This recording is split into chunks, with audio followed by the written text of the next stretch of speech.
বিসমিল্লাহির রহমানির রহিম। আলহামদুলিল্লাহ রাব্বিল আলামিন ওয়াসসালাতু ওয়াসসালামু আলান নবিয়িল আমিন ওয়া আলা আলিহি ওয়া সাহবিহি আজমাইন। আম্মা বা'দ।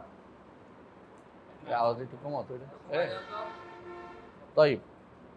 আমরা আলহামদুলিল্লাহ আকীদার কিছু মতুন আমরা পড়ছিলাম, তাই তো? আজকে ইনশাআল্লাহ আমরা আকীদাতুর রাজিয়াইন এই মতনটা পড়ব। আকীদাতুর রাজিয়াইন মানে হচ্ছে দুই রাজির আকীদা। দুই রাজির আকীদা। তো দুই রাজি কে? কেন তাদের এত গুরুত্ব? দুই রাজি কে? কেন তাদের এত গুরুত্ব? রাজি একজন হচ্ছে আবু হাতেম আর রাজি, আরেকজন হচ্ছে আবু যুরা আর রাজি। এই দুইজন মুহাদ্দিসদের মধ্যে সেরা এবং তাদের বক্তব্য গ্রহণযোগ্য হয়। মুহাদ্দিসদের মধ্যে তারা সেরা এবং তাদের বক্তব্য জারহ ও তা'দীলের ক্ষেত্রে সেরা বক্তব্য তাদের। মানে তারা যা কাউকে যদি কেন বলে ভালো ছিল, এটা ভালোই হয়। যদি খারাপ ছিল, এটা খারাপ। তারা নিজেরা সহিহ মানহাজের উপর ছিল, সহিহ আকীদার উপর ছিল এবং তখনকার সময় তারা সেরা আলেম ছিল। আজ পর্যন্ত মুহাদ্দিস যদি কেউ হাদিসের কোনো ব্যক্তিকে ভালো বা মন্দ বলতে হয়, রাজির বক্তব্য পাইলে, আবু যুরআর রাজি অথবা আবু হাতেম আর রাজির বক্তব্য পাইলে বিশাল কাজ হয়। তো আবু হাতেম আর রাজির ছেলে হলো আব্দুর রহমান ইবনে আবি হাতেম। ওনার বই আছে আবার, হ্যাঁ, আল জারহ ওয়াত তা'দীল। আল জারহ ওয়াত তা'দীল ওনার বই আছে। তো কিন্তু আবু যুরআর রাজির ব্যাপারে সরাসরি কোনো বই নেই। ওনার ছাত্ররা লিখছে। মদিনা ইউনিভার্সিটিতে আবু যুরআর রাজির উপরে একটা থিসিস হয়েছে ৩ খণ্ডে। আব্দুর রাহিম আল কাশকারি লিখছে, আব্দুর রাহিম আল কাশকারি। বইটা খুব অসাধারণ। মানে তার বিষয়ে তার কি লিখছে না লিখছে বিস্তারিত, কোথায় কি বক্তব্য আছে না আছে, কার ব্যাপারে কি বক্তব্য করেছে। আবু যুরআর রাজি ও জুহুদু ফি উলুমিল হাদিস পড়া এরকম সম্ভবত, অথবা ইলমুর রিজাল। এটা অসাধারণ বই। এই দুইজন তখনকার সময়ে যেমন আলেম, পরবর্তী লোকদের জন্য তারা হচ্ছে তাদেরকে বলা হয় যে মাইল ফলক। পরবর্তী লোকদের জন্য তারা মাইল ফলক। তো এই জন্য এই দুইজনের বক্তব্য তারা যে যেমন আমরা আবু হানিফা রহমতুল্লাহ আলাইহিকে ভালোবাসি, মালিক, শাফি, আহমদ আমাদেরকে ভালোবাসি, কি জন্য? ফিকহের ক্ষেত্রে বা অন্যান্য মাসাইলের ক্ষেত্রে, শরিয়ার মাসাইলের ক্ষেত্রে, হাদিসের ক্ষেত্রে ওনাদের অবদানটা বেশি। এবং ওনারা হাদিসের ক্ষেত্রে অবদান এমনভাবে রাখছেন যে এরা অনেকটা, এদেরকে বাদ দিয়ে পার হতে পারবেন না কোনো ব্যক্তি। ক্বাল আবু হাতেম বা দাআফা আবু হাতেম অথবা সাহাওয়া অথবা ওয়াসাকা আবু হাতেম, তাহলে সেরা। অথবা রাজি, আবু যুরা, এরকম আসলে অসাধারণ। এনাদের বক্তব্যটা যদি আমরা বর্ণনা করি, তাহলে তাদের আকীদার ব্যাপারে তাদের বক্তব্যটা আমরা বর্ণনা করলে দেখবেন যে ব্যাপারে কারো কোনো দ্বিমত থাকার কথা না, কারণ তাদের এই মতে ছিল। কিন্তু দুর্ভাগ্যবশত আমাদের দেশে যারা জাহমি আছে একটা গোষ্ঠী, তারা মুহাদ্দিসদের বলে যে তারা দেহবাদী। হ্যাঁ, এই যে আপনাদের বেলাল বিন আলী বা তার আগে যারা ছিল, ওই যে কাউসারি, বিশেষ করে নাম কি, না ওই যে বাংলাদেশে কাউসারি, হ্যাঁ, বাংলাদেশে কাউসারি নামের পাশে কাউসারি লেখে একজনে, হ্যাঁ, এজাহারুল ইসলাম কাউসারি। এরা সরাসরি মুহাদ্দিসদেরকে কি বলে? দেহবাদী বলে। কারণ তারা কাউসারি এমন অবস্থায় গেছে যে তিনি ইমাম ইবনে খুজাইমাকে পর্যন্ত দেহবাদী, মানে ইমামদের দেহবাদী বলে। মানে নিজেরা ভালো, ইমামরা দেহবাদী। নাউযুবিল্লাহ। মানে উল্টা, যারা সিফাত সাব্যস্ত দেহবাদী বলে। তো এদের ইমাম আবু হাতেম এবং আবু যুরা, ওনারা যে বক্তব্য দিয়েছেন, ওনাদের কিন্তু সরাসরি কোনো নিজেরা বই লেখেন নাই, তার ছাত্ররা লিখছে। তো এই বক্তব্য কোথায় আছে? আমাদের লাইব্রেরিতে আছে, দেখবেন। রসুল এতাকাদ আহলে সুন্নাহ ওয়াল জামাআহ, ইমাম লালাকাই রহমতুল্লাহ আলাইহি তাদের বক্তব্য নিয়ে এসেছেন, ইমাম যাহাবি এনেছেন এবং অন্যান্য যারা বড় বড় লেখক আছে, সাবুনি, তারা এনেছেন। তো এরা যে ওদের বক্তব্যগুলো নিয়ে এসেছেন, তো ইমাম লালাকাই যে পুরোটা এনেছেন। ইমাম লালাকাইয়ের সৌন্দর্য হচ্ছে এটা, তিনি বহু গ্রন্থকে তার গ্রন্থ একটা বানিয়েছেন। এই জন্য যদি আপনি কোনোদিন যদি গ্রন্থগুলো হারিয়েও যায় ওইটা হারাবে না, মানে মূল বইটা থাকবে। যেমন ধরেন হাদিসের ক্ষেত্রে অনেক গ্রন্থ পাওয়া যায়নি, কিন্তু তখন ছিল, হাদিস পাওয়া যায়, হাদিস বাদ যায় নাই, কোথায় ছিল? আত্রাফের মধ্যে। মিজি তার আত্রাফের মধ্যে এগুলো নিয়ে আসছে। পরবর্তীতে গ্রন্থ পাওয়া গেছে, দেখা গেছে হ্যাঁ মিজি আমানত রক্ষা করেছে। যেমন একটা সময় সুনাল কুবরাল নাসাই পাওয়া যায় না অনেক দীর্ঘ সময়। তো ওই সময় মানুষ সুনাল কুবরা কোত্থেকে পাইছে? আত্রাফ, মিজির আত্রাফ থেকে পাইছে। কারণ উনি তখন ছিল তার কাছে, তিনি এগুলিকে আত্রাফ বানিয়ে নিয়ে আসছে, যে যার কারণ নাসাই যে সমস্ত হাদিস নিয়ে আসছে, নাসাইয়ের অন্যান্য কিতাবের হাদিস নিয়ে আসছে। কিন্তু ওই সময়ও তিনি একটা কিতাব পুরোপুরি পান নাই, বোঝা গেল। সেটা হচ্ছে ইমাম সাঈদ ইবনে মনসুরের যে বইটা ছিল, মুসনাদ সাঈদ ইবনে মনসুর পুরোপুরি পান নাই। সুনান সাঈদ ইবনে মনসুর যেটা বলে, সুনান সুনান, এই জন্য যতটুকু পাইছেন এখন যেটুকু পাইছে এটুকুই তিনি আনতে পারছেন। বোঝা গেল যে এটা অনেক আগে হারাইছে, অথচ এটা খুব বড় ছিল। সুনান সাঈদ ইবনে মনসুর অনেক বড় ছিল। আরও কিছু গ্রন্থের একটা অংশ পাওয়া যায় গেছে, একটা অংশ পাওয়া যায়নি, কিন্তু উনি কিন্তু পুরোটা যেটুকু পাইছে সেটুকু নিয়ে আসছে। আর যেগুলি পাওয়া যায় না এখন পর্যন্ত, এগুলি পাওয়া এখনই দুষ্কর হয়ে যাচ্ছে। একটা বিশাল সময় পর্যন্ত আপনারা জানেন যে ইমাম তাবারির তাফসির পাওয়া যায়নি। সেসব মানুষ কিসের উপর নির্ভর করতো জানেন? সেসব মানুষ সিউতির কিতাবের উপর নির্ভর করত। কারণ সিউতি পাইছিল তার ইয়ার মধ্যে, জাদু সিউতির যে আদদুরুল মানসুরের মধ্যে, আদদুরুল মানসুরের মধ্যে, এটার মধ্যে তিনি নিয়ে আসছিলেন। ওইটার থেকে মানুষ তখন সঙ্গে উপকৃত হতো। মালিক আব্দুল আজিজ রহমতুল্লাহ আলাই, আল্লাহ তাকে দ্বীনের জন্য অনেক খেদমত করার তৌফিক দিয়েছেন। তিনি ঘোষণা করেছেন, পুরস্কার ঘোষণা করেছেন যে কোথায় পাওয়া যায়। শেষে হায়েলের এক মাকতাবাতে, পুরাতন লাইব্রেরিতে পাওয়া গেছে একটা কপি। কেউ মনে করছে এটা আবার কি জিনিস, কেউ গুরুত্ব দেয় না, মরা জিনিস পড়ে আছে। পরে বের করে দেখেছে এই অমূল্য রত্ন পাওয়া গেছে, অমূল্য রত্ন। আসলেই যখন উপনিবেশ শাসন বিভিন্ন দেশে চলছিল, তখন মানুষ এই জাগতিক দিক থেকে বেশি এগিয়ে গেছে, তো দিনই দিক থেকে অনেক সরে গেছে। এখনো দেখেন অনেক দিন থেকে মানুষ সরে আছে। এই জন্য অনেক সময় জাগতিক দিকগুলোকে মানুষ গুরুত্ব দিয়ে নেওয়ার কারণে এগুলি দেখে না, এগুলির প্রতি গুরুত্ব দেয়নি। ওই সময় আমার ওস্তাদজি বলেছেন, আহমদ আতিয়াল গামিদি বলছেন যে ওই সময়ে অনেক মাকতুতাত এরা চুরি করে নিত। ইউরোপিয়ানরা আসতো, আইসা বিভিন্ন দেশে যাইতো, যাইয়া লাইব্রেরিগুলোতে ঢুকতো, ঢুকে টাকা দিয়ে কিনে নিত। মানুষ টাকার দরকার, অভাবী, বড় বেশি বেশি টাকা দিয়ে কিনে ফেলতো। এই জন্য এই যে এখনকার মাকতুতাত বা যেগুলি ম্যানুস্ক্রিপ্ট বলা হয়, পাণ্ডুলিপি বলা হয়, ওইগুলি বেশিরভাগ কেন ইউরোপে পাওয়া যায়? ওই সময় চুরি করছে ওরা।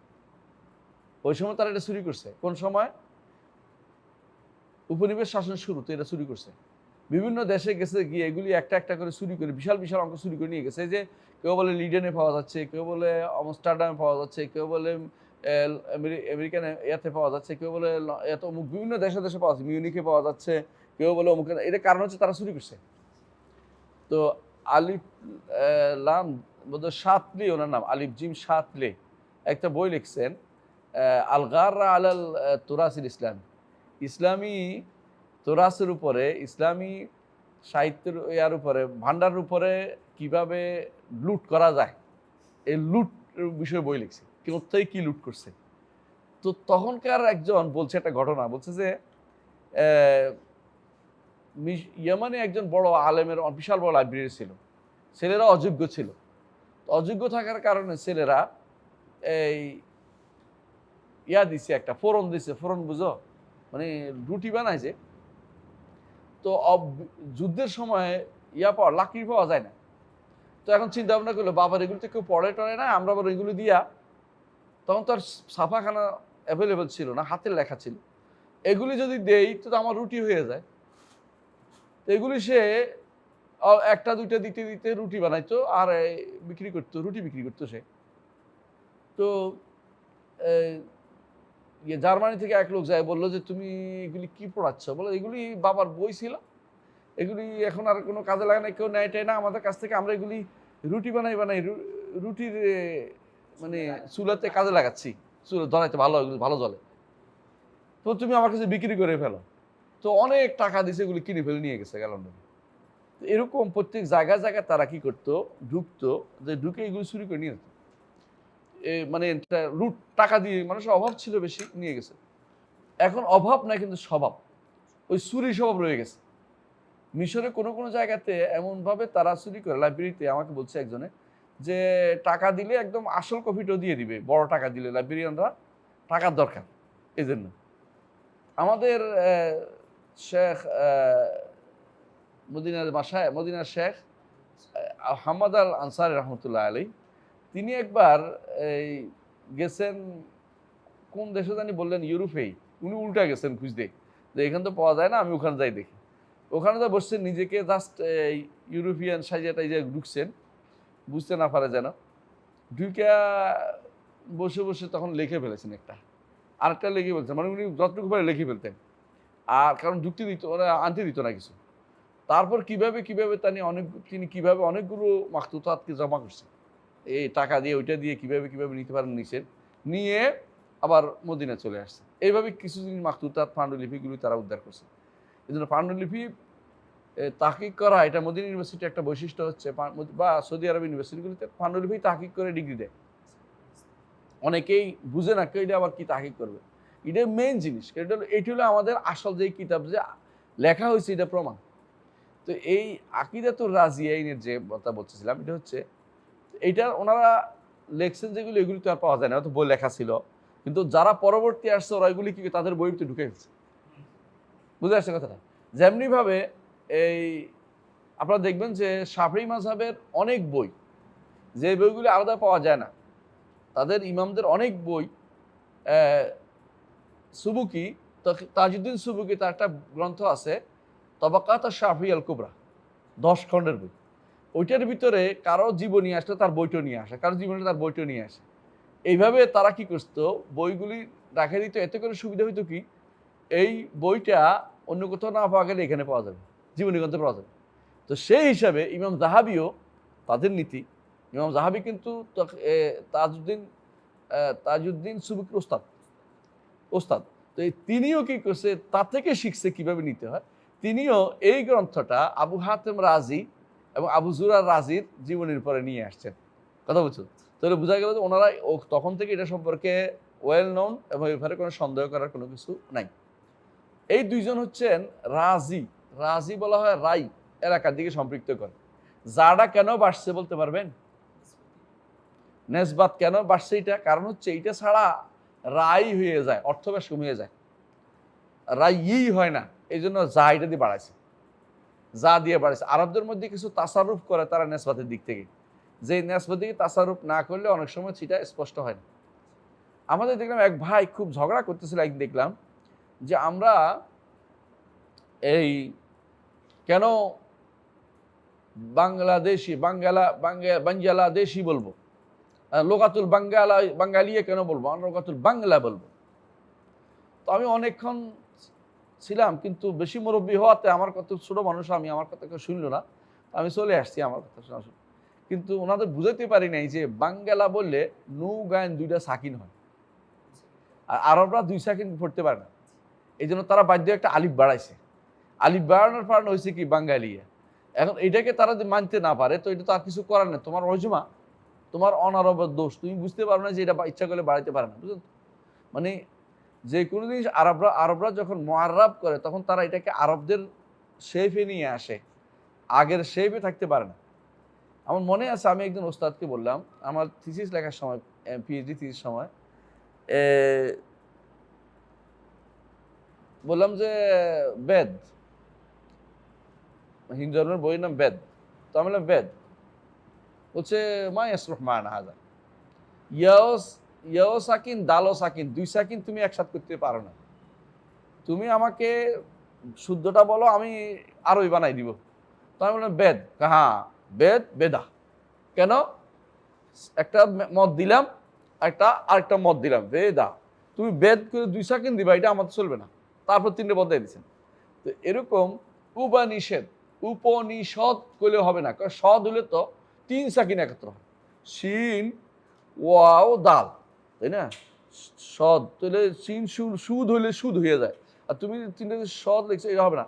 উবানিষাদা, ওগুলো কেন উস্তাদ করে না, দুই সেকেন্ড একাত্তর করতে পারবে না, আমরা আমাদের মতো করে বদলাই ফেলবো, তুমি যতই এরকম দাও আমি আমার পড়ার সময় শুদ্ধ করে পড়বো, ভুল পড়বো না। তো এই জন্য এই রাজিটাও শব্দটাও কি হয়েছে, রাই ছিল, এটা থেকে নেসবত করে রাজি বানানো হয়েছে, কথা বুঝছো তো, জাটা বানানো হয়েছে। এরকম অনেক জায়গাতে এরকম আরবরা কি করে শব্দ শব্দ নেসবাতের দিক দিয়ে শব্দ বাড়ায়, এটাকে কোনোভাবেই ইয়া মানে দূষণীয় না, কারণ এটা তাদের নীতি, এটাই তারা এইভাবে বাড়ায় এবং এটাকে ওদের ভাষা হিসাবে নিতে হবে, আমাদের আপনার ভাষাতে আরবি চলবে না।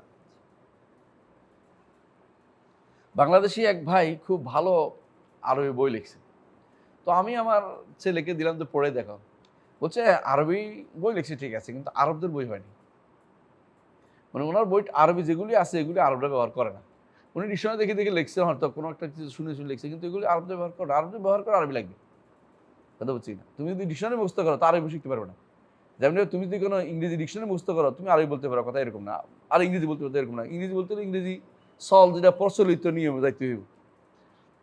আমার এক বন্ধু ছিল নাইজেরিয়ান, তাকে আমি দিলাম একবার বইটা গসপেল অফ বার্নাবাস দিলাম, সে এর উপর লিখবে, তো কতক্ষণ পরে বলতেছে এই ইংরেজি এখন আর নাই, এই ইংরেজি যদি কেউ পড়ে বলবো যে এটা আমি পড়তে পারবো না, কারণ এটা কঠিন ইংরেজিটা আগে ছিল, পরিবর্তন হয়ে গেছে, সুতরাং আগের ইংরেজি এখন আর নতুন করে তুমি ব্যবহার করে এটা আমার পুরাতন ইংরেজি, কারণ এটা আরবিটা পড়ি আমি, এটা আবার আরবি অনুবাদ হয়েছে। তো সেই হিসেবে আমরা বলতেছি এটাই যে রাজি রাই ছিল, রাই, বর্তমান রাই কোথায়, রাই কোথায় কে বলতে পারে? না না না, বর্তমান তেহরানের নাম ছিল রাই, তেহরানের একটা এলাকার নাম ছিল, পরবর্তীতে তেহরান নগরীটা প্রতিষ্ঠা করছে আব্বাসীরা, নাম দিয়েছিল তারা মোহাম্মদিয়া, বুঝছো? তো তারা তেহরান হওয়াটা ছিল না, ছিল তিরান, তিরান ছিল, তুরান, তিরান, তিরান ছিল এটা নাম, আর তুরান বলতো তখন তুরস্ককে, তো তিরান ছিল এটা নাম, আর মোহাম্মদিয়া এটা নাম দিয়েছিল আব্বাসীয়রা, আব্বাসীয়দের যে কোনো কাজকে শিয়ারা কি করে লুকানোর চেষ্টা করে। তো ওই বর্তমান এই তিরান যে এটা শহরের তিরান, এটা ছিল মূলত রাই শহরের একটা অংশ, রাইয়ের একটা অংশ, রাইটা হচ্ছে মূল তেহরান, যে তেহরান এখন রাজধানী কয়, এটা ছিল আগের রাই। এই রাই শহর হাজার হাজার লাখ লাখ আলিমের জন্ম দিছে, সুন্নি আলিম, শিয়া ছিলই না, অথচ এখন শিয়াদের মূল কেন্দ্র হচ্ছে তেহরান। কেন হয়েছে? কারণ জোর করে সাফাবি, ইসমাইল সাফাবি নামক এক ব্যক্তি সেই জায়গা দখল, সে মূলত সুন্নি সুফি ছিল, সুন্নি সুফি ছিল, সে যখন এই জায়গা দখল করছে তারপর সে, ইতিহাস কিন্তু করুন, তারপর সে দেখছে যে তারে সুন্নিরা মানে না, কারণ এত কঠিন সুফি যে মানে অনেকটা বলতে পারো সে বাতিনি সুফির মতো, তখন সে শিয়াদের কাছে ভালোই তার পাইছে, কিন্তু শিয়া বেশি নাই, তখন সে সম্ভবত কি কাকার না কোকার একে নিয়ে আসছে, লেবানন থেকে নিয়ে আসছে, হাওলাত করে নিয়ে আসছে, একজন আলেম নিয়ে আসছে, আইনা তারে দিয়ে এলাকার পর এলাকা মানুষদেরকে শিয়া হইতে বাধ্য করছে, অথচ তাদের পুরুষ ইসমাইল সাফাবি শিয়া ছিল না, সুন্নি সুফি ছিল। এই জায়গাতে এসে সুফিবাদ এবং শিয়াবাদ একসাথে হয়েছে, এই জন্য যেখানে যেখানে দেখবে যে সুফিবাদ শিয়া প্রায় কাছাকাছি সব জায়গাতে হতে হয়, কারণ তারা এই কিছু জায়গাতে মিল আছে, প্রচুর জায়গাতে মিল আছে, তাহলে আবেগ জায়গাটা, শিয়ারাও চলে আবেগে, সুফিবাদও আবেগে চলে, আবেগে ভাসে, তাদের কাছে কোরআন সুন্নাহর চেয়ে আবেগের মূল্য অনেক বেশি। এই জন্য এই রাজি যে বর্তমান এলাকা, এটা হচ্ছে কোনটা, তেহরানের একটা এলাকা, তেহরান একটা এলাকা, তারা নিজেরাও এটার এই এলাকার নাম দেয়, তারা নিজেরা বলে শহরে রাই, শহরে রাই বলে। তো ওই এলাকা শহরে রাই মানে শহর বলে, শহর ইরানের শহর মানে মদিনা, ইরানি শহর মানে মদিনা, যেমন বুলন্দ শাহরি উর্দুতেও এটা বলে মদিনা, শহর মানে মদিনা বলে। তো এই রাজি যে আকিদা পোষণ করতো এইটাকে বলা হচ্ছে আকিদাতু রাজিয়াইন, এটা আমরা পড়বো তার ইমাম দ্বিতীয় যে রাজি, এটা হচ্ছে আবু হাতিম রাজি, তার সন্তান থেকে শুনবো ইনশাআল্লাহ। আবু মোহাম্মদ আব্দুর রহমান ইবনে আবি হাতিম রাজি, তিনি এই বর্ণনাটা দিয়েছেন, তার সন্তান থেকে বর্ণনা দিচ্ছেন, এটা আমরা একটু শুনি। জি বলেন। বিসমিল্লাহির রহমানির রহিম। আলহামদুলিল্লাহ ওয়াসসালাতু ওয়াসসালামু আলা রাসূলিল্লাহ ওয়া আলা আলিহি ওয়া সাহবিহি ওয়া মান ওয়ালা। আম্মা বা'দ, ফাহাদিহি আকিদাতুল ইমামাইনির রাজিয়াইন আবি যুরআ ওয়া আবি হাতিম রাহিমাহুল্লাহ, ইয়ানকুলুহা আল-ইমাম ইবনু আবি হাতিম আর-রাজি রাহিমাহুল্লাহ।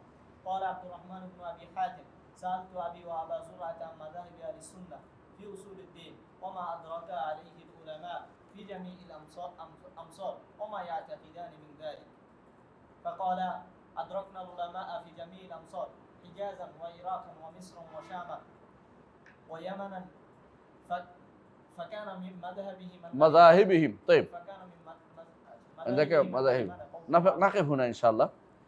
আবু মোহাম্মদ আব্দুর রহমান ইবনে আবি হাতেম, তিনি ইমাম, তিনিও ইমাম, বুঝে আসছে। ওনাকে বলা হয় ইবনে আবি হাতেম, এক বাক্যে ওনাকে ইবনে আবি হাতেম বলে চিনি সবাই, ইবনে আবি হাতেম।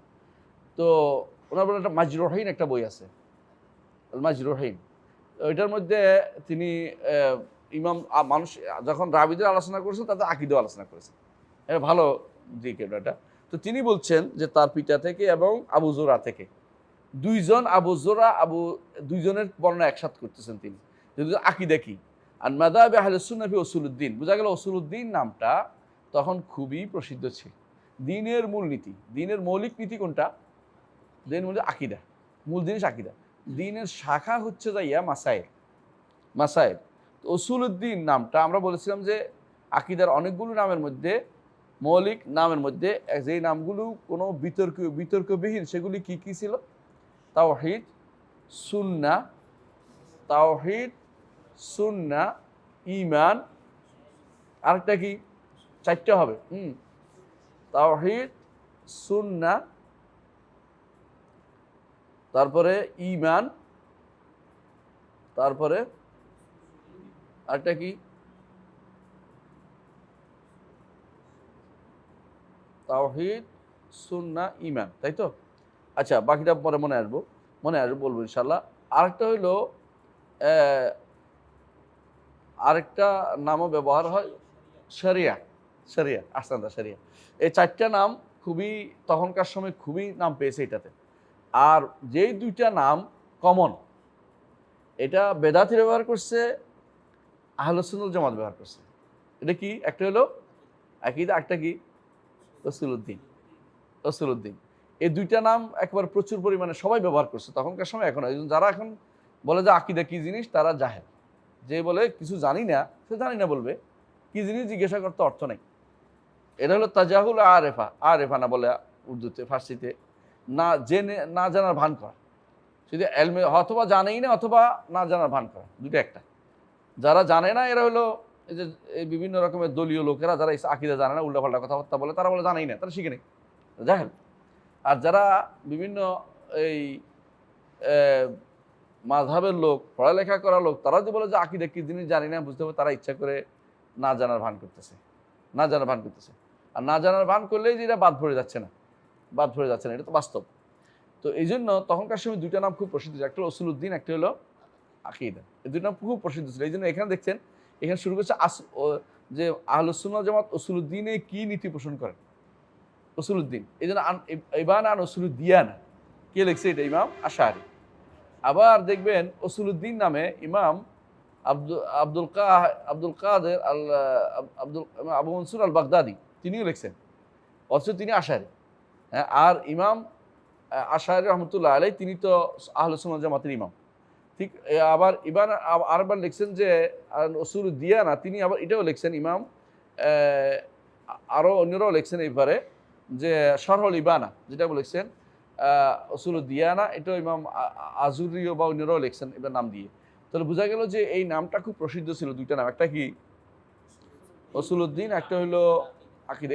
এই নাম দুইটা একেবারে সবসময় প্রসিদ্ধ ছিল এবং এরা এগুলো নিয়ে কোনো বিতর্ক করতো না। এর বাইরে একটা নাম খুব কম ব্যবহৃত হয়েছে, এটা কি? আল ফিকহুল আকবার। এটা প্রথমেই ছিল, পরে এটা আর খুব বেশি ব্যবহৃত হয়নি, খুব বেশি ব্যবহৃত হয়নি। তো এই নামগুলো আমরা আগে আলোচনা করেছি, এই জন্য এখন লম্বা করতে চাই না আলোচনা।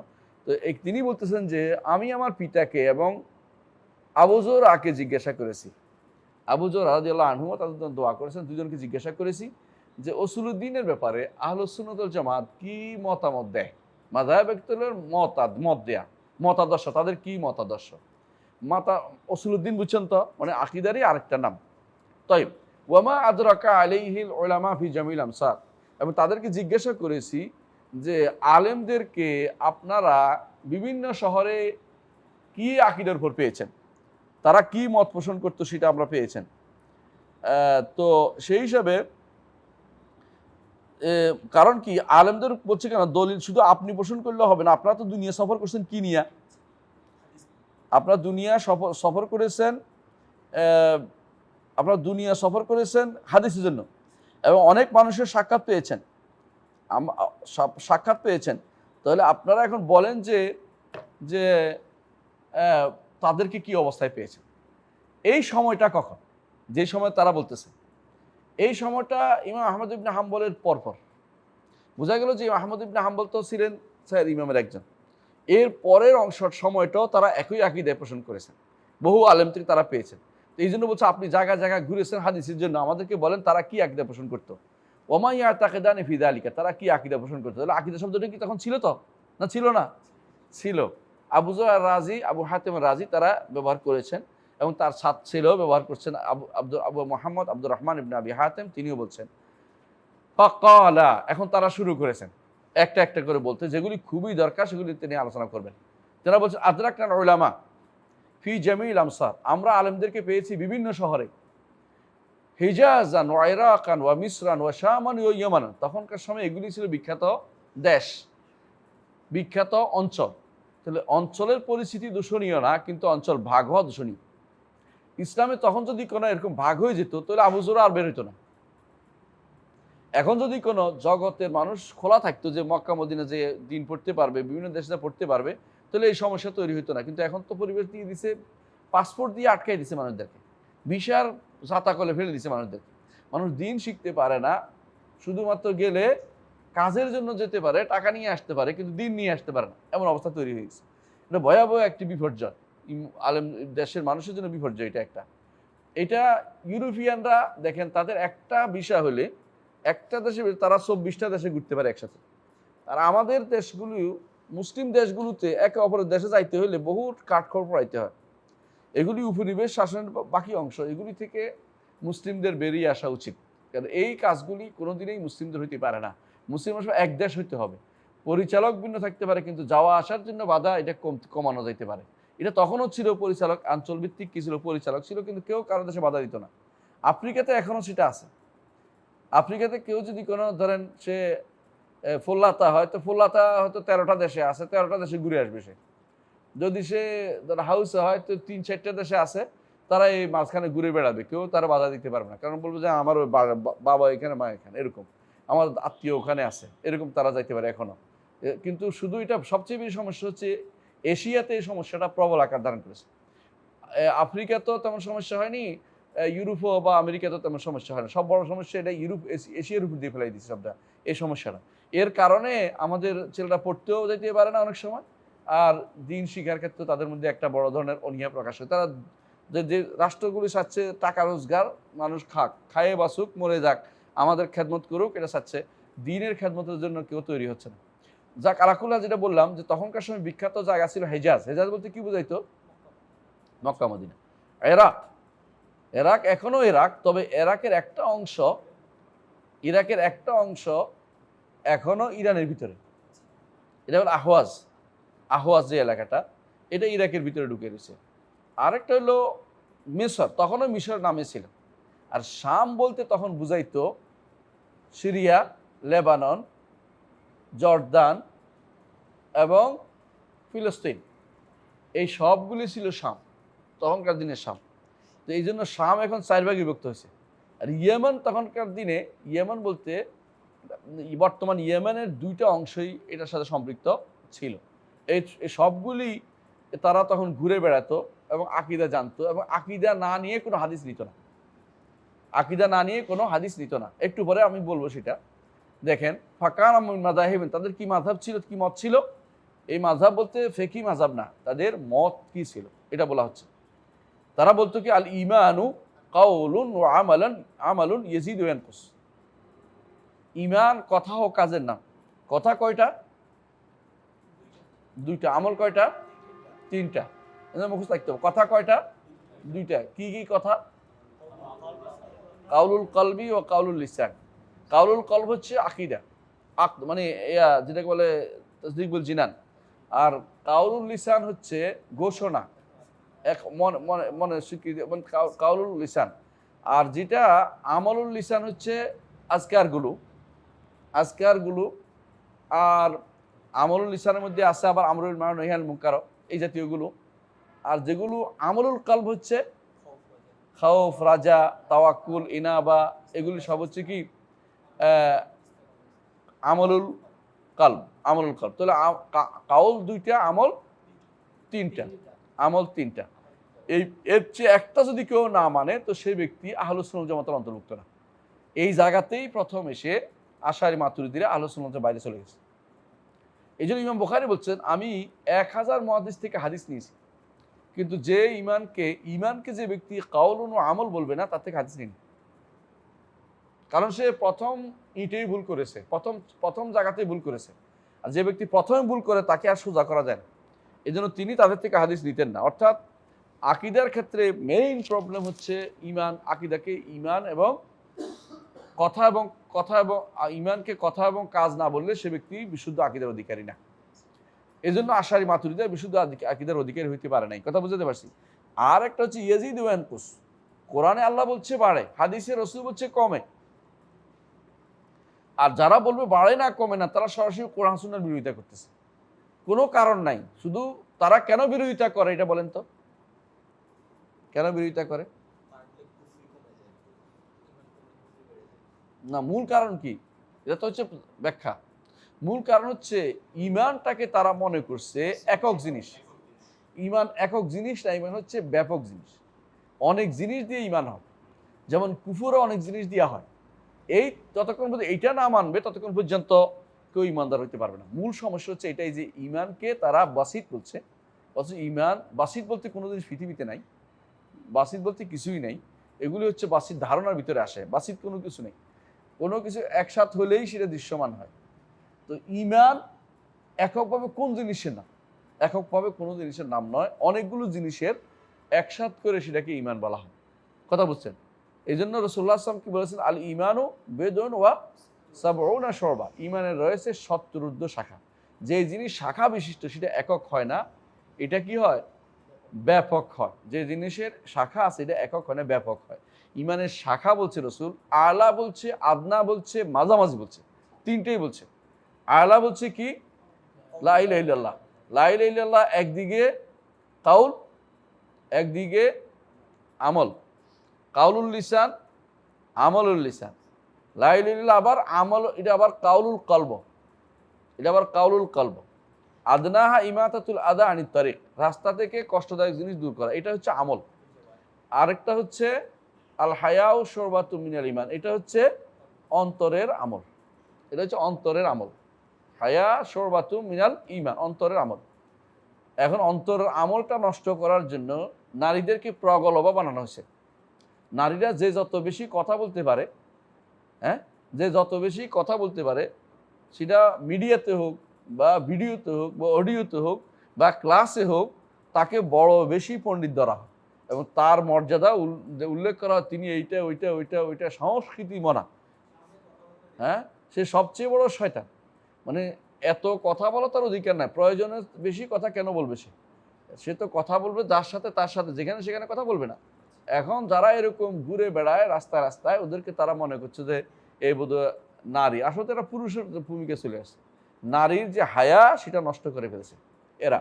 আল হায়াও শুরবাতুম মিনাল ইমান, হায়া নারীরও দরকার, পুরুষেরও দরকার। আর হায়া জিনিসটা, লজ্জা জিনিসটা না থাকে, রাসূলুল্লাহ সাল্লাল্লাহু আলাইহি ওয়াসাল্লাম বলেছেন মানুষ যে জিনিসটা পেয়েছে পূর্ববর্তী জাতির থেকে, যেটা পূর্ববর্তী সবচেয়ে উত্তম কথার মধ্যে একটা, এটা ইজা আলাম তাস্তাহি ফাসনা মা শিত, যখন তোমার লজ্জা থাকবে না তখন যা ইচ্ছা তা করতে পারবে। মোদের লজ্জা নেই। এখনকার যারা কাজ করে বিভিন্ন কিছু রাজনীতিবিদরা, এদের লজ্জা নেই, নির্লজ্জ বেশিরভাগ রাজনীতিবিদ। আজকে একটা বললো, কারে আরেকটা বলে। এদের বেশিরভাগই নির্লজ্জ, এদের কোনো লজ্জা না, লজ্জা থাকতে নেই। যত এক মুখে 3 কথা না বলতে পারলে রাজনীতিবিদ না, এগুলি হচ্ছে নির্লজ্জ। এবং এগুলি ইমান থেকে, এই জন্য বহু ইমান থেকে অনেক দূরে অবস্থান করতেছে। আমি তা বলে কাফের বলি নাই, মানে মূল ইমানের অনেক সমস্যা তাদের মধ্যে রয়েছে, কথা বুঝতে হবে। এই জন্য আপনি দেখবেন যে আজকে একটা বলে কালকে আরেকটা বলে রাজনীতিবিদরা, এবং বলছে যে এটা অস্বীকার করবে। এমনভাবে অস্বীকার করবে যে এটা আপনি নতুন তথ্য নিয়ে আর মনে করে বুঝাই দিচ্ছি আপনাকে। এই হচ্ছে ওদের নির্লজ্জ, তার চরিত্র নির্লজ্জ চরিত্র। ইমানু কাউলুন ওয়া আমালুন ইয়াজিদু ওয়া ইয়ানকুস। এ ব্যাপারে আমরা এর আগে আপনাদেরকে অনেক দলিল শুনিয়েছি। এই দলিল শোনার দরকার আছে? নাই। ইয়াজিদ অর্থ কি? বাড়ে। কিভাবে বাড়ে? আল্লাহ কোরআনে বলছে যে লিয়াজদাদ আল্লাযিনা আমানু ঈমানা। এরকম বহু জায়গায় ইয়াজদাদ আল্লাহ কোরআনে উল্লেখ করেছেন। কেমন? ওয়া ইয়াজিদুল্লাহু আল্লাযিনা আমানু জাদাতুহুম, না ওয়া ইয়াজিদুল্লাহু আল্লাযিনা ইহতাদাউ হুদান। ওয়া ইয়াজিদুল্লাহু আল্লাযিনা ইহতাদাউ হুদান। এটা হচ্ছে ঈমান আল্লাহ বাড়িয়ে দেন। ঠিক যত বেশি আপনি সালাত আদায় করবেন, যত বেশি আল্লাহর দ্বীন চর্চা করবেন, তত ঈমান বাড়বে। আর যত বেশি দ্বীন থেকে দূরে থাকবেন, ঈমান কমবে। এটা স্বাভাবিক জিনিস। এইটা যদি প্রথম কথা হচ্ছে, এটা এখানেই কি করছে, অনেক একটা গোষ্ঠী হেরে গেছে। আপনারা জানেন যে ঈমানকে যারা কাউলুন ও আমলুন বলে, হ্যাঁ, এরা কারা? সালবে সালেহ। আর কারা বলে? আর দুইটা গোষ্ঠী বলে। হ্যাঁ, কে? না, ঈমানকে যারা আর দুইটা গোষ্ঠী বলে, একটা হচ্ছে খাওয়ারিজ, আহসানতা। আল ঈমানু, এটার মধ্যে মানুষ দুই ভাগে বিভক্ত, তাই না? একটা হলো ঈমান বাসিত, তাই না? আরটা কি বলে? মুরাক্কাব। মুরাক্কাব কারা বলছে? আহলুস সুন্নাহ। আর কারা বলছে? এদের মধ্যে কি পার্থক্য? এদের মধ্যে এদের নিকট সবগুলি এক সমান। আহলে সুন্নাত জামাত সব এক সমান না। এদের নিকট তাফাদুল আছে। এক থেকে একটা বড়। রাসূল নিজেই বলেছেন, আলা বলেছেন, আদনা বলেছেন। একটা হলে ঈমান কমে, একটা হলে ঈমান চলেও যায় কোনোটা থেকে। আর এদের নিকট কবিরা গুনাহ হলে ঈমান চলে যায়, কারণ সে তো একটা ছাড়িয়েছে। এদের সবগুলিকে এই ভুল হচ্ছে এখানে এসে এই ভুলটা তারা করেছে। বুঝে আসছে? ভালো মানে বেশি বাড়াবাড়ি করতে খারাপ করছে। আর এখানে এসে এরা কি করছে? ছাড়াছাড়ি করেছে। এদের মধ্যে কয়টা গোষ্ঠী আছে? আল কাররামিয়া। কারামিয়া শিয়া না। কারামিয়ারা শিয়া না। কারামিয়ারা আহলে সুন্নাত জামাতের কাছাকাছি, কিন্তু শিয়া না। কাররামিয়া। আর একটা হচ্ছে মুহাম্মদ ইবনে কাররাম সিজিস্তানি, ওর নাম ছিল, কিন্তু সমস্যা আছে ওনার প্রচুর। তো অনেক আকীদাতে সমস্যা। কিন্তু একটা হলো কাররামিয়া, আরেকটা কারা? আল জাহমিয়া। এটা আগে দরকার ছিল জাহমিয়াদের কথা বলা। আরেকটা কারা? আল মুরজিয়া। আরেকটা কারা? আল আশায়রা। 5 নম্বর আল মাতুরিদিয়া। এই দুইটার মধ্যে একসাথ করার চেষ্টা করছে মুরজিয়াতুল ফুকাহা। এরা কি করছে? এদেরও কিছু নিছে, ওদেরও কিছু নিছে। যে আমরা তোমাদের থেকে একটা নিলাম, এর থেকে একটা নিলাম, কোনো একটা বানাইছি আর কি। এটা কোনোদিন গ্রহণযোগ্য না। এটা একটা জাস্ট মনে করছে একটা মিলানো করছে। কিন্তু মৌলিকভাবে আহলুস সুন্নাত ওয়াল জামাত এদের থেকে সম্পূর্ণ আলাদা। এই জন্য ঈমানের মাসআলাতে যদি শুদ্ধ হয়, বাকিগুলি খুব দ্রুত শুদ্ধ হয়ে যাবে। আর ঈমানের মাসআলা ভুল থাকলে বাকিগুলো ভুল হয় না। ইমাম বুখারী রাহমাতুল্লাহ আলাইহি এটা উপলব্ধি করতে পেরেছেন। এই জন্য তিনি তার কিতাবুল ঈমানের মধ্যে সবচেয়ে বেশি অধ্যায় বিন্যাস করেছেন কিসের উপরে? ঈমানের উপর। বাবুন আস-সালাতু মিনাল ঈমান, বাবুন আজ-যাকাতু মিনাল ঈমান, বাবুন কাযা মিনাল ঈমান। এভাবে তিনি বারবার বলছেন ঈমানের এগুলি বেশি করে বোঝানোর জন্য। আর ইমাম বুখারী যা বলছেন, তার ছাত্র মুসলিমও তাই, তিরমিজিও তাই বলে। এদের ঈমানের ক্ষেত্রে এদের আকীদা একই রকম, কোনো পার্থক্য নেই। মুসলিম বল, আবু দাউদ, বুখারী, মুসলিম, তিরমিজি, আবু দাউদ, নাসাই সব শেষের, এবং ইবনে মাজাহ আরও আগের, তো নাসাই আরও পরের। তো এরা কিন্তু আকীদা একই, কোনো পার্থক্য ছিল না এদের মধ্যে।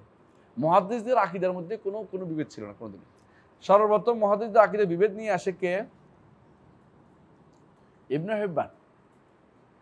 ইবনে হিব্বানের, এবং জানি না এটা কি ইবনে হিব্বানের কাজ নাকি এটা ইবনে বালবান আল ফারসি আল হানাফির কাজ।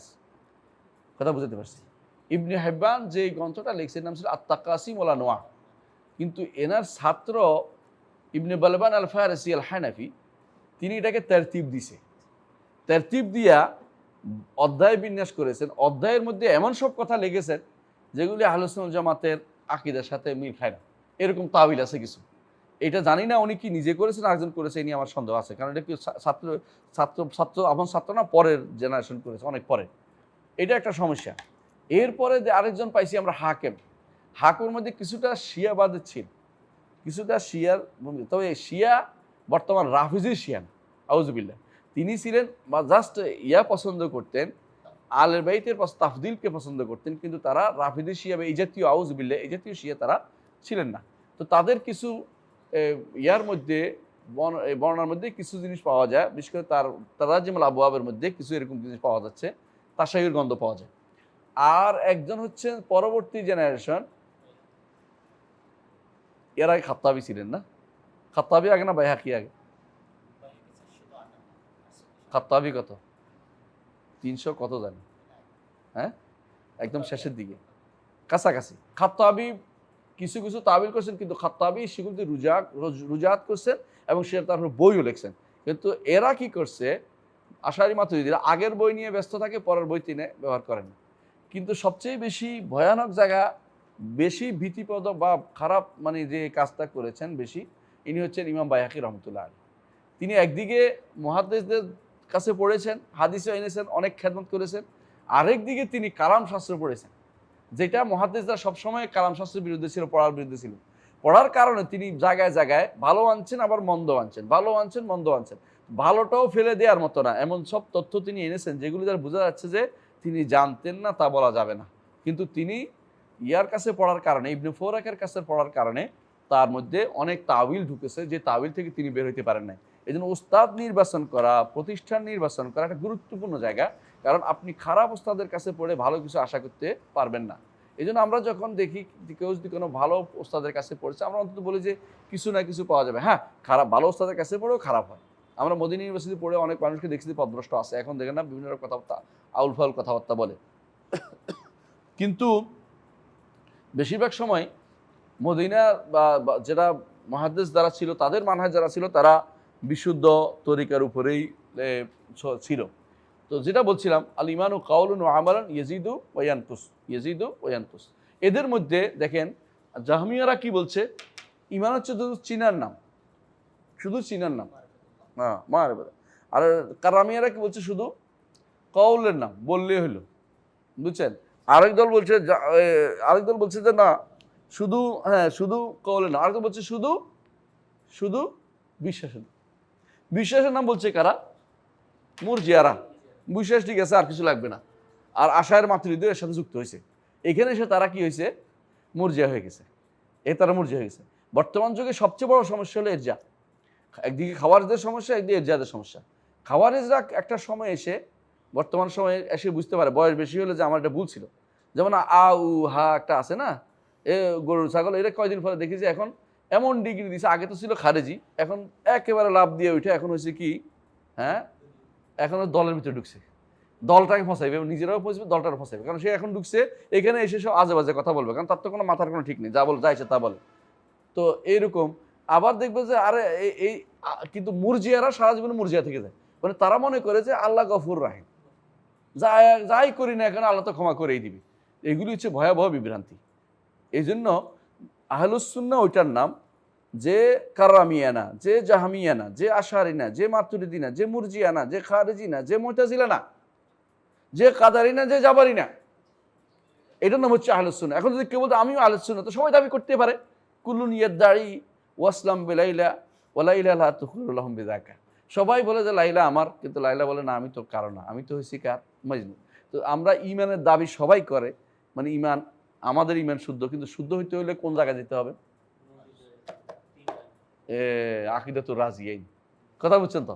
ইমানের অর্থ যদি শুদ্ধ জানতে হয়, সালাফদের কথা যেতে হবে। সালাফরা ইমানকে কি বলছেন? কাউলুন ওয়া আমাল ইয়াজিদু ওয়া ইয়ানকুস। এখন আপনি বলতে পারেন যে, আপনি বললেন কাউলুন ওয়া আমাল, তাই না? আর অন্যরা বলে কি, তাসদিকুন বিল জিনান, হ্যাঁ, আমলুম ইকরারুম বিল লিসান, আমল বিল আরকান। এর মধ্যে কি বিরোধ আছে? বিরোধ নাই, বিরোধ নাই। এই দুইটা জিনিস 3 জায়গা দিয়ে হয়। এই দুইটা জিনিস কয় জায়গা দিয়ে হয়? 3 জায়গা দিয়ে হয় দুইটা জিনিস। একটা কি, মানে কাউলটা 2 জায়গা দিয়ে হয়, বুঝছেন তো? এই 3টে জিনিসকে আলাদা করছে ওনারা, যে আমরা এতাকাদ বিল জিনান যেটা বলছে, মানে আমল তাসদিক বিল জিনান, আমল বিল আরকান এবং কাউলুম বিল লিসান, তাই না? তো বলছে তিনটে জিনিস দেওয়া হয়, তো এই পাঁচটা জিনিস তিন জায়গা দিয়ে বের হয়। একটা হলো কি কাউল, একটা মুখ, একটা জিহ্বা, একটা কি অঙ্গ প্রত্যঙ্গ। এইটাই বোঝানোর উদ্দেশ্য। এর মধ্যে কোনো বিরোধ নাই, এই কথার মধ্যে কোনো বিরোধ নাই। তবে এইটা করলে সুবিধা বেশি, বুঝতে পারবেন যে পাঁচটা জিনিস থাকতে হবে। ইমান হলে কোনো কিছু বাদ যায় না, সবটাই আছে এই কথা বললে। আর ওইটা বললে স্পষ্ট হয় না, এই জন্য আমরা সলাফদের এই বক্তব্যটা বেশি গ্রহণ করি। পরবর্তীতে যারা গ্রহণ করছে তাসদিক বলছে না, এগুলো আমাকে বিরোধিতা করছে না, কিন্তু এটা স্পষ্ট হয় না। স্পষ্ট না করা পর্যন্ত আকিদা বলতে হবে। আকিদা ধামাচাপা দেওয়া যায় না। কোনো রকম দিন যাওয়ার কোনো আকিদা না, আকিদা স্পষ্ট করার জিনিস। কথা বুঝতে পারছি? জি। তাহলে একটা জিনিস আমরা জানলাম। পরবর্তী বলছে কি ওয়াল কোরআনু, والقرآن كلام الله غير مخلوق না মুনাজ্জালুন নাই, আমার এখানে আছে। غير مخلوق بجميع আল কোরআনু কালামুল্লাহি মুনাজ্জালুন গায়রু মাখলুকিন বিজামিই জিহাতি, তাই না? হ্যাঁ, কালামুল্লাহ মুনাজ্জাল, আল্লাহর কালাম সেটা কি নাজিল করা হয়েছে। কেন বলছে? কেউ যেন না বলতে পারে আল্লাহর কালাম তো আল্লাহর কাছে। এটা কারা বলে? আশারি মাতুরিদীরা। বর্তমানে কে বলছে এখন? বেলাল, অমুক বিন তমুক আর কাউসারি। সে বলছে আল্লাহর কালাম আল্লাহর কাছে। আমাদের কাছে কি আসছে? হেকায়া। আমাদের কাছে হেকায়া। হেকায়া বুঝুন তো, আপনি একটা কাহিনী বর্ণনা করেন না মাঝে মধ্যে, যে আমি বাজারে গেছিলাম, বাজারে এই যে ঘটনা ঘটছে এটা বলে দেন তো। ধরেন একটা গল্প বলতেছেন আপনি, ঠাকুরমা জুলি বলার মতো আর কি, নাউজুবিল্লাহ। ওরা মনে করে হেকায়া। আরেকজনে বলছে যে হেকায়া নয়, এটা কি? এটা হলো বয়ান, বুঝছেন তো, মানে বর্ণনা। তো এটা হলো হেকায়া দিলে নিজের মনের মাধুরী মিশি বানাচ্ছে, আর বয়ান দিলে ওইটাকেই আমি আমার ভাষা দিয়ে উল্লেখ করতেছি। যেটাই বলেন না কেন, বরং এই যে মাতুরিদিরা বলে হেকায়া আর অন্যরা বলে তো যেটাই বলেন না কেন, এটা দুইটাই ভদ্রষ্টতা। বরং মাতুরিদিদের এই কথাটা হেকায়া বলাটা এটা মুতাজিলাদের কাছাকাছি। এই জন্য তাদের মধ্যে যারা বুদ্ধিমান তারা অনেক চিন্তা ভাবনা করে বলেও ফেলছে যে আমাদের মধ্যে মুতাজিলার মধ্যে আসলে মৌলিক কোনো পার্থক্য নেই। মুতাজিলারা যেটা অস্বীকার করে আল্লাহর বাণী হইতে, এটা আমাদের কাছে থাকারটা, আমাদের কাছে যে কিতাব আছে আল্লাহর কোরআন, এটা তারা অস্বীকার করে। আমরা তো এটাকে আল্লাহর বাণী বলি না, আমরা তো আল্লাহর কাছে যেটা আছে আল্লাহর কাছে আল্লাহর বাণী, এটা বলেও কি লাভ, না বলেও কি লাভ, এটা তো সবাই জানে। আল্লাহর বাণী তো সিফাত আল্লাহর একটা। আমাদের কাছে কোরআন যেটা আসছে আল্লাহর সিফাত কিনে, এগুলো পার্থক্য সেটা। এইটা যে ব্যক্তি সিফাত মানবে না সে ব্যক্তি, হ্যাঁ, সে ব্যক্তি আকিদা নষ্ট, সে ব্যক্তি আকিদা নষ্ট, সে ব্যক্তি কাফের। কোরআনকে যে ব্যক্তি, আমরা এদের কাফের বলে না, লুকোচুরি করে, এই জন্য লুকোচুরি করে। এরা কোনদিন স্পষ্ট বলবে না যে আল্লাহর কালাম না, এটা বলবে হ্যাঁ আল্লাহর কালামের বর্ণনা, আল্লাহর কালামের কি, আল্লাহর কালামের কি হেকায়া, এটা বলবে। অর্থাৎ আবার বলবে যে কি, এটা হলো প্রকাশ, প্রকাশ, আল্লাহর কালামের প্রকাশ হয়েছে এই সুরতে, একবার বলবে। একজন বলবে প্রকাশ, আরেকজন বলবে যে বর্ণনা। একজন এক একটা নাম দেয়। তো যেটাই নাম দেখ না কেন সবই কিন্তু কোরআনকে সরাসরি আল্লাহর বাণী বলে না। আমাদের নিকট আলিফ লাম মিম এটা হরফের দিক থেকেও আল্লাহর বাণী, অর্থের দিক থেকেও আল্লাহর বাণী, তারপরে সোয়াবের দিক থেকেও আল্লাহর বাণী, তেলাওয়াত করলেও আল্লাহর বাণী। কথা বুঝছেন তো? আল্লাহর বাণী। আর এদের নিকট শুধুমাত্র এটা আল্লাহর বাণীর বর্ণনা, সুতরাং এটার কাদাসত কোত্থেকে আসলো? অন্তর থেকে তারা এটার কাদাসত মানে না। বুঝে আসছে? কারণ কাদাসত তো কিসের আসবে? আল্লাহর বাণীর আসবে। হেকায়াত তো বহুত কথাই হইতে পারে, এই জন্য তারা এটার পবিত্রতার ব্যাপারে তারা এটাকে সরাসরি পবিত্র বলবে না। কিন্তু তারা পবিত্র কেন বলে? আল্লাহ বলছিল এই জন্য বলি, কিন্তু মৌলিকভাবে এটা পবিত্র বলে না। এই জন্য আমরা যতটুকু আহলে সুন্নাত জামাত যতটুকু কোরআন নিয়ে বুঝেছে ও সেটা বোঝার চেষ্টা করে না। এবারে বিস্তারিত আলোচনা করেছি। কোন বইতে বলেন তো? ফতওয়াল হামাবিয়াতে আছে। আর কোথায় আছে? না, আরো বড় আলোচনা করেছি। কোথায়? দ্বিতীয় খণ্ডে, হাদিস বিশ্বকোষের দ্বিতীয় খণ্ডে। হাদিস বিশ্বের দ্বিতীয় খণ্ড পড়েন আপনারা কষ্ট করে, এটা পাবেন বিস্তারিত। আর লম্বা করবো না এখন। তাই তাহলে কোরআন কালামুল্লাহ মুনাজ্জালুন, মুনাজ্জালুন নাজিল হয়েছে যেভাবে এভাবে, হ্যাঁ, নাজিল হয়েছে যেভাবে এভাবে, এটাতে আপনি কোনো পরিবর্তন পাবেন না। লাইয়ামহুল মা, পানি দিয়েও পরিবর্তন করতে মিটাতে পারবেন না। আল্লাহ যেদিন চাইবেন সেদিন উঠিয়ে নিয়ে যাবেন। এর আগ পর্যন্ত এটা পুরোপুরি আল্লাহর বাণী হিসেবে আমাদের কাছে আছে। এটাকে কোনোভাবেই অন্য কিছু মনে করলে কাফের হয়ে যাবে। বুঝে আসছে? গায়রু মাখলুকিন, এই কথা কেন বাড়িয়েছে? কারণ এটা তখনকার সময় মাখলুক বলার লোক তৈরি হয়েছে, এই জন্য গায়রু মাখলুকিন বলতে হয়েছে। মাখলুক বলার লোক না হলে গায়রু মাখলুক বলার দরকার ছিল না। কিন্তু মাখলুক যখন বলছে কোরআনকে, তখন বলতে হবে যে মুনাজ্জাল গায়রু মাখলুক, এই কোরআন আল্লাহর বাণী, নাজিল করা হয়েছে এবং এটা সৃষ্ট না। এখন তারা যারা বলে যে কোরআন মুনাজ্জালটা মাখলুক, তারা কিন্তু আহলুস সুন্নাহ ওয়াল জামাতের আকীদার বাইরে। তো এরা কারা বলছে বুঝছেন তো? ওনার কোরআনকে মাখলুক বলে কারা কারা এটাও জানা দরকার। কোরআনকে মাখলুক বলে মুতাজিলারা, কোরআনকে আমাদের কাছে থাকা কোরআনকে মাখলুক বলে মুতাজিলারা। আর তাদের অনুসারী হচ্ছে এখন কারা? আশারি মাতুরিদিরা। আরও কারা মাখলুক বলে? শিয়ারা এখন মাখলুক বলে, এবং খারেজিরা। শিয়ারা এবং খারেজিরা সবাই বলে। এখন অনেকটা বলতে পারেন যে এরা আল্লাহর কালামকে, অনেকেই সব বিভিন্ন রকমের প্রশ্ন তুলবে, আল্লাহর বাণী হইলে আল্লাহ কেমনে কথা বললেন, আল্লাহর বাণী কেমনে আসলো, এই জাতীয় কথাবার্তা, মানে যেগুলি দরকার না এই সমস্ত প্রশ্ন করবে। সরাসরি আল্লাহর বাণী মানতে নারাজ। আল্লাহ আমাদেরকে একটা দয়া করে তার বাণী দিয়েছেন, যাতে করে এটা পড়ে কি হইতে পারি, আল্লাহর হেদায়েত পেতে পারি, নৈকট্য লাভ করতে পারি। আল্লাহ কোরআন কারীম বারবার বলেছেন কিতাবুন আনজালনাহু, হ্যাঁ, লিয়াদাব্বারু আয়াতি। আবার এটা বলেছেন কিতাবুন উহকিমাত আয়াতুহু সুম্মা ফুসসিলাত মিন লাদুন হাকিমিন খাবীর আল্লা তা'বুদু ইল্লাল্লাহ ইন্নানী লাকুম মিনহু নাযীরুন বাশীরুন ওয়া নাযীর।